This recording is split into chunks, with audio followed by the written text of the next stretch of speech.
రామగిరి అనే ఊళ్ళో ఒక వింత కుటుంబం ఉంది. వింత ఏంటంటే ఈ ఇంట్లో అందరికీ చెవుడే ఉంటుంది. ఈ కుటుంబంలో ఒక కోడలు, ఒక నాన్న, ఒక కొడుకు, ఓ కూతురు ఉంటారు.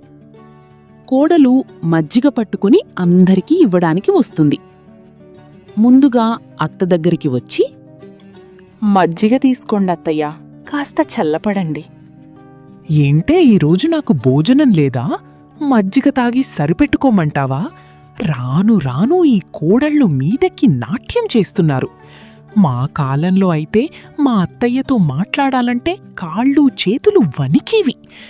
సరే అత్తయ్య, కావాలంటే ఇంకొకటి తీసుకొస్తాను. ఇది తాగండి. నా కొడుక్కి చెప్తానే నీ సంగతి. భర్త దగ్గరికి వెళ్తుంది. ఎవండి, మజ్జిగ తీసుకోండి. ఏమే, మీ తమ్ముణ్ణి పిలవమన్నాగా, కబురు పెట్టావా? వంట అయిందండి. సరే సరే, రేపైనా రమ్మను. ఏంటో ఈ కాలంలో బావమరుదులు బావలకి గౌరవమే ఇవ్వట్లేదు. రసమా? అలాగేనండి, చేస్తాను. కూతురి దగ్గరికి వెళ్తుంది. ఏమే, ఏం చేస్తున్నావ్? మజ్జిగ తాగు. అబ్బా, ఎండలుగా ఉన్నాయి కదే, రేపు వెళ్ళి తీసుకొస్తాను. అన్నీ నాకే చెప్పే బదులు అన్నయ్యకు చెప్పచ్చు కదా. నీకెప్పుడూ తిండి మీద ధ్యాసే. ఎలా లావవుతున్నావో చూడు. ఇలా అయితే సంబంధాలు ఎలా వస్తాయి? ఎవరు పెళ్లి చేసుకుంటారు? వంటింట్లోనే ఉంది చూడవే, అన్నీ నాకే చెప్తావు. అన్నయ్య ఎక్కడికెళ్ళాడే? సరే తుడుస్తాలే, తుడిచే గుడ్డెక్కడుంది? సరే, బాగా శ్రద్ధగా నేర్చుకో. కొడుకు దగ్గరికి వెళ్తుంది. ఏరా, ఉదయాన్నే ఎక్కడికెళ్ళావు? ఎప్పుడూ స్నేహితుల్ని వెంటేసుకుని తిరగడమేనా? ఇదిగో మజ్జిగ తీసుకో. బాగా చదువుతున్నానే. ఈసారి పరీక్షలు బాగా రాశాను. ఏంట్రా ఈ మధ్య చెప్పిన పని ఏదీ సరిగా చేయట్లేదు? నిన్ననగా చెప్పాను సరుకులు తీసుకురమ్మని, ఇంతవరకు తీసుకురాలేదు. సరేమ్మా, వెళ్ళి బయట కూర్చుంటాను. ఏంటో వీడు రోజురోజుకి ఇలా తయారవుతున్నాడు. ఏమైందో ఏమోగాని కొడుకు వెళ్ళి బయట అరుగు మీద కూర్చుంటాడు. ఇంతలో అక్కడికి ఒక బాటసారి వస్తాడు. బాబూ, నేను పక్కూరు నుండి వస్తున్నాను. దాహంగా ఉంది. కొన్ని నీళ్ళిస్తావా బాబూ? లోపల ఉన్న చెల్లి దగ్గరికి వచ్చి చెల్లిని తిడుతూ, బయట కూర్చున్నవాడెవడేవాడు? ఏ ఊరు వాంది? వాణ్ణి పెళ్లి చేసుకుంటా అన్నావంట కదా, వాడొచ్చి వీధి అరుగుమీద కూర్చున్నాడు. ఈ విషయం 10 మందికి తెలిస్తే ఎంత అవమానం! నాకు తెలుసురా, నేనంటే నీకు చిన్నప్పట్నుండి ఇష్టం లేదని ఎలా వదిలించుకుందామని చూస్తున్నావు. చివరికి ఇంతదాకా వచ్చావా? వెళ్ళి నాన్నకి చెప్తా చూడు. కోపంతో నాన్న దగ్గరికి పరుగు పరుగున వెళ్తుంది. ఇదెక్కడి ఘోరం, ఇదెక్కడి న్యాయం? ఆస్తిలో వాటా రాదు అంటున్నాడన్నయ్య. తండ్రి ఆస్తిలో కూతుళ్ళకి కూడా హక్కుందని ఆ చెవిటి వెదవకి తెలిసినట్టు లేదు. ఏమనుకున్నాడో ఏమో. నాకు వాటా లేదంటూ వాదనకొచ్చాడో జమీందారుగారికి చెప్పి నలుగురిని పిలిచి పంచాయితీ పెట్టిస్తాను. ఈ ఇంటికి యజమానిని, దానికి భర్తను అని కూడా చూడకుండా అంత మాటంటుందా? ఇప్పుడే కడిగేస్తాదాన్ని. కోపంతో కళ్ళు తాగిన కోతిలా భార్య దగ్గరికి వెళ్తాడు. ఏమే ముద్దు మోహమా, అమ్మాయితో వంట చెయ్యనన్నావాట? నన్ను పస్తులుంచుతాననడానికి నీకు ఎంత పొగరు? నిన్న నేను లాభం.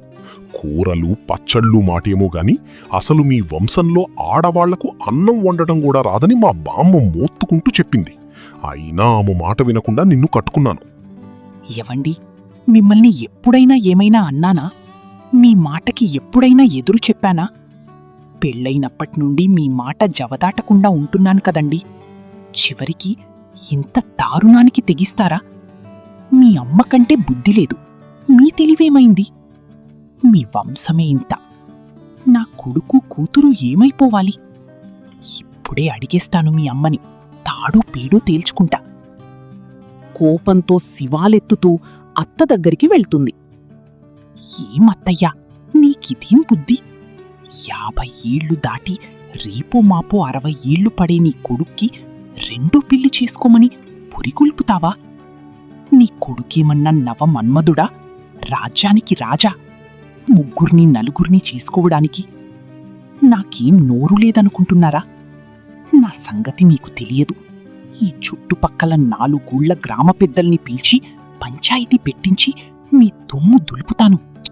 ఆహా, ఇంతకాలానికి నీ అసలు బుద్ధి చూపించావు కదే. అసలు నువ్వెవత్తివే ఈ ఇంట్లో నుండి నన్ను పొమ్మనడానికి? ఇది మా ఆయన ఇల్లు, ఇప్పుడు నా కొడుకు ఇల్లు, రేపు నా మనవడి ఇల్లు.